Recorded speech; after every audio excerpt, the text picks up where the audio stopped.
Em muitos atendimentos psicopedagógicos, existe um momento que costuma causar bastante desconforto no consultório: o silêncio da criança.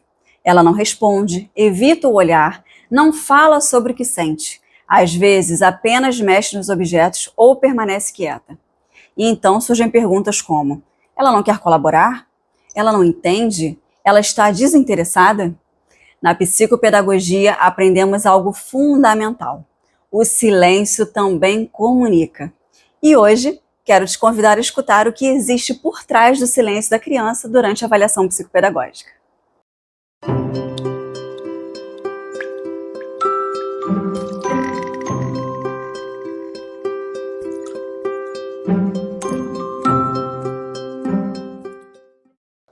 Para começar, é importante lembrar que nem toda criança se expressa pela fala.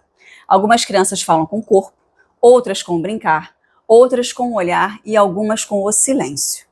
O silêncio não é ausência de comunicação, ele é uma forma de linguagem e muitas vezes uma linguagem muito carregada de significado. Uma das primeiras coisas que precisamos investigar é o contexto desse silêncio. O silêncio aparece desde o início da avaliação ou surge em determinados momentos? Ele acontece diante de tarefas específicas ou quando certos temas são tocados? Essas pistas são fundamentais, porque o silêncio nunca é neutro. Em alguns casos, o silêncio está ligado à ansiedade. A criança não sabe o que esperar dela, tem medo de errar, tem receio de decepcionar o adulto, e diante disso, o corpo escolhe a imobilidade. Ficar em silêncio nesse caso é uma forma de se proteger. Já em outros casos, o silêncio revela histórias de fracasso escolar.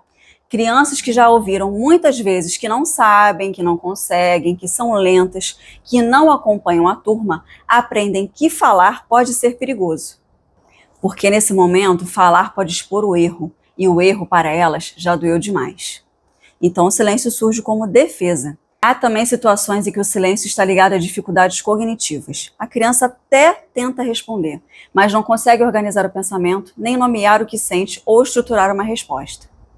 Nesses casos, o silêncio não é uma oposição, e sim um limitante.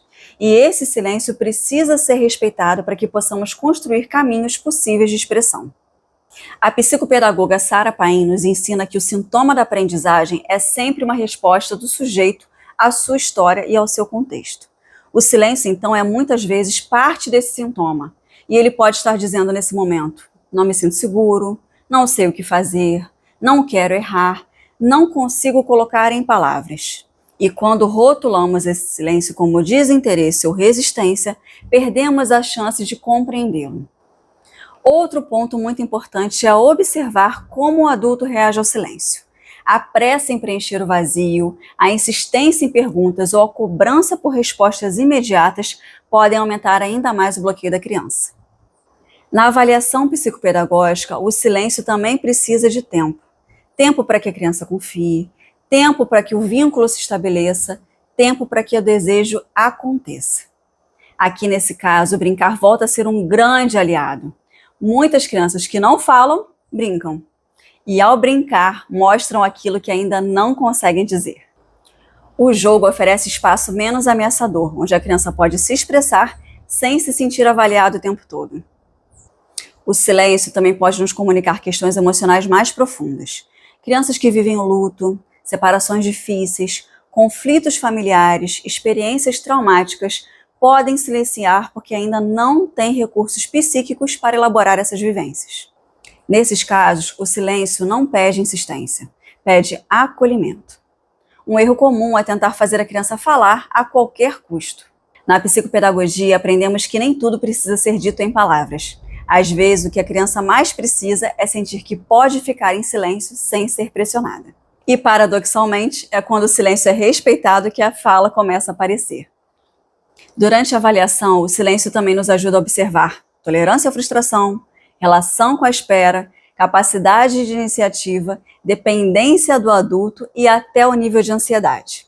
Ou seja, o silêncio também é um dado clínico. Por isso, o papel do psicopedagogo não é combater o silêncio, é interpretá-lo, é perguntar internamente: o que essa criança está me mostrando agora? O que ainda não conseguiu ser dito? O que ela precisa de mais tempo para elaborar? Essa escuta sensível é o que diferencia uma avaliação técnica de uma avaliação verdadeiramente clínica.